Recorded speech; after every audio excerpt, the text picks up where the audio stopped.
what I want to do with this second problem is I want to talk through the factors, then I'm going to have you find A, and then the third problem I'll have you do everything. The fourth problem I'll have you do everything as well. All right, so when we look at this next problem, you're finding a fourth degree polynomial, okay, that has real coefficients and zeros at negative root 6, negative 6, and 7. So when I take my function here, f of x is equal to, I again don't know what my y value is yet, or I'm sorry, my a value is yet, but I can find my factors. Okay? I'm going to put my, my rational factors first. So x minus a negative 6, x minus a 7, x minus, now I can put my irrational one, x minus a negative root 6.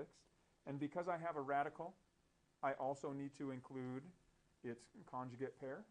So what's the conjugate pair to negative root 6?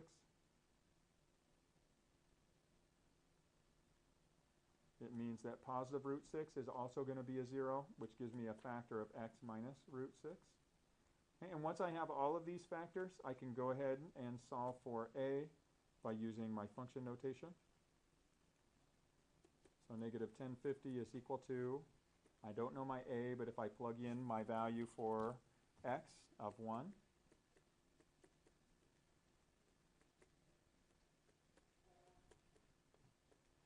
okay, I can go ahead and try solving for a. So go ahead and do that. See if you can solve for a, and then expand it and write it in its polynomial form, please. Through this, I'm going to show you sort of an alternate way to use your calculator from what I showed you on the first example. If that first method works for you and you're comfortable with it, that's great.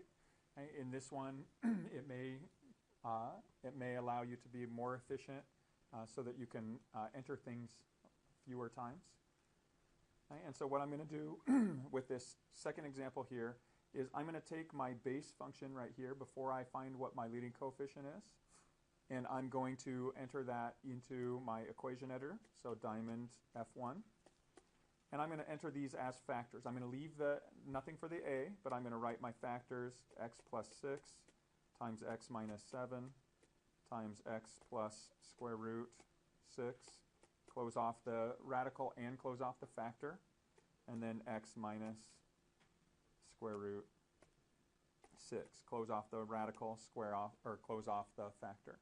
Okay, so once I do that, what I have right here is I have the factored form of everything except for my leading coefficient. And that's my y1. So when I come back to my home screen, when I choose y1 of x, remember using function notation, that's going to pull up everything that I typed in right here. So what this can do to make two parts kind of combined into one.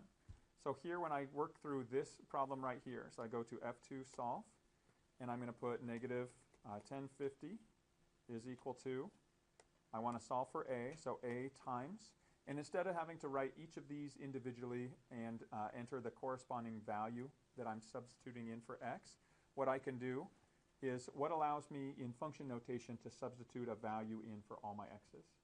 Do you remember where I put that? Not, oh, so you can in the with key, but if we use function notation, so I could go y1 of x and then use with x equals 1, but there's even an easier way. Function notation is designed to do that evaluating, right? So if I just put that in my parentheses, so if I put y1 of and choose the number I want to plug in, which is 1, right? That's going to plug in a 1 everywhere there was an x here. So that takes care of that for me. And then I can simply solve for a and close that off. And this is going to give me my leading coefficient. So my leading coefficient is a negative 5. Okay, and now the other thing that this does that again makes this more efficient in my opinion is now when I want to expand this, what I can do is go into my F2 algebra tab, choose expand. And what I want to do is I want to expand negative 5 times everything that I entered into my y1 function. So I can just multiply this by y1 of x, close off my expand, and when I do that and hit enter, I get my polynomial form. So I get negative 5x to the 4th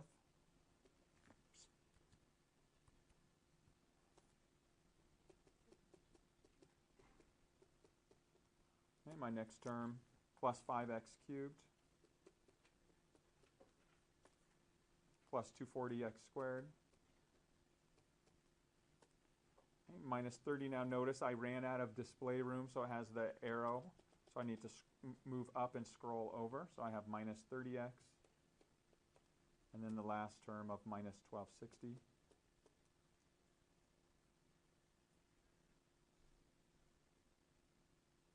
And that would be my expanded form.